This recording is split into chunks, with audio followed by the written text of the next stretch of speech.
how to log in to your GitHub account.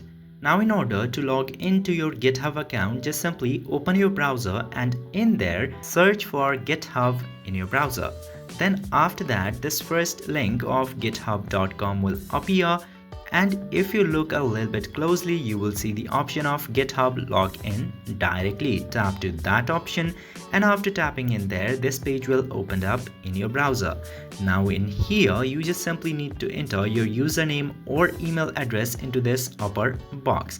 Then after entering your email address or user, you can enter your password in this page and tap to sign in button. Or if you have created your GitHub account using Google or Apple account, you can just simply tap into either Google or Apple and select your desired Apple or Google account, and you will easily be logged in one tap. So this is how you can very easily log into your GitHub account.